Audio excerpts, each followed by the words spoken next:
আসসালামু আলাইকুম viewers, welcome back to my channel Lima's cooking studio থেকে আপনাদের সবাইকে শুভেচ্ছা জানাচ্ছি। আজকে আমি লাচ্চা সেমাই লাড্ডু রেসিপি নিয়ে আপনাদের সামনে হাজির হয়েছি। আর লাচ্চা সেমাইয়ের লাড্ডু কীভাবে তৈরি করতে হবে চলুন তাহলে এখন দেখে নেওয়া যাক। চুলায় আমি একটি পাত্র বসিয়ে নিয়েছি, পাত্র আমার গরম হয়ে গেছে। এ পর্যায়ে আমি চা চামচের 1 চামচ পরিমাণ ঘি দিয়ে দিলাম। ঘিটা মেল্ট হওয়ার জন্য আমি ভালোভাবে নাড়াচাড়া করে নিচ্ছি।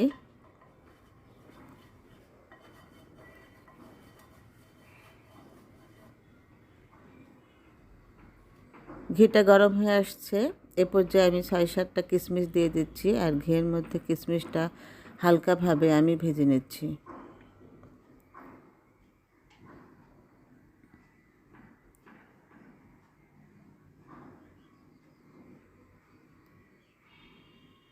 আগে থেকে আমি মেজারমেন্ট কাপের 2 কাপ পরিমাণ লাচ্চা সেমাই মেপে রেখেছিলাম, সেটা দিয়ে দিচ্ছি।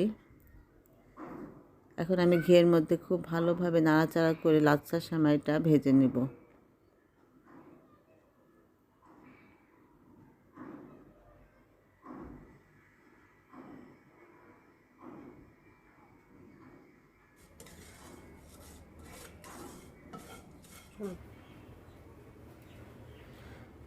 এখন আমি মেজারমেন্ট কাপের 1 কাপ পরিমাণ নারকেল কোড়া দিয়ে দিচ্ছি। নারকেল কোড়াটা দিয়ে আমি লাচ্চা সেমাইয়ের মধ্যে আবারও ভালোভাবে নাড়াচাড়া করে মিশিয়ে নিচ্ছি।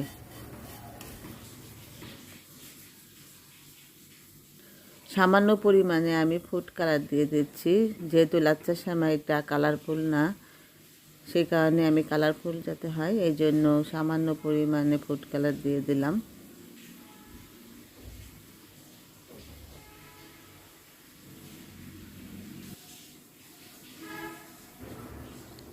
এ পর্যায়ে আমি মেজারমেন্ট কাপের 1 কাপ পরিমাণ চিনি দিয়ে দিচ্ছি।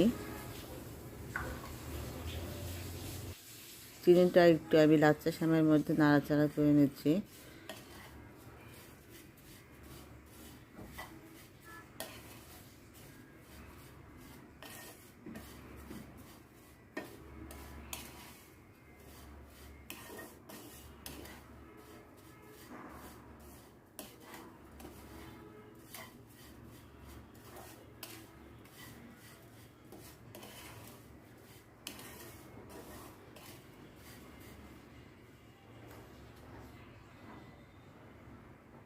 এখন আমি সামান্য পরিমাণে পানি দিয়ে দিচ্ছি। আর এই পানিটা দেওয়ার কারণ হলো চিনিটা গলে লাচ্চা সেমাইয়ের সাথে একটা স্টিকি ভাব তৈরি হবে, আর লাড্ডুটা তৈরি করতে আমার সুবিধা হবে।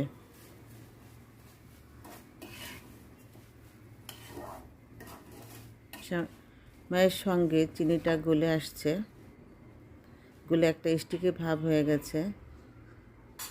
এ পর্যায়ে আমি আগে থেকে বাদাম ভেজে খোসা ছাড়িয়ে রেখেছিলাম, সেটা দিয়ে দিচ্ছি। এটা অপশনাল, আপনারা না দিলেও কোনো সমস্যা নাই।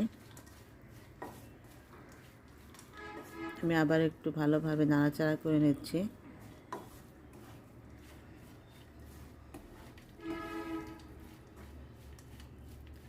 হাতের তালুতে সামান্য পরিমাণে ঘি আমি মাখিয়ে নিচ্ছি। এখন আমি লাড্ডু তৈরি করব। এভাবে আমি সেমাই হাতের তালুর মধ্যে নিয়ে চেপে চেপে গোল শেপ করে নিচ্ছি। এই যে দেখেন আমার লাড্ডু হয়ে গেছে। আমি আবারও আরেকটা দেখিয়ে দিচ্ছি।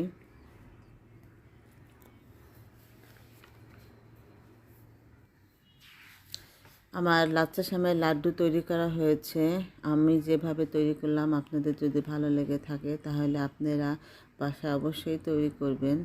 আর আমার চ্যানেলটি শেয়ার করবেন, সাবস্ক্রাইব করবেন। ভালো থাকবেন, সুস্থ থাকবেন। আল্লাহ হাফেজ।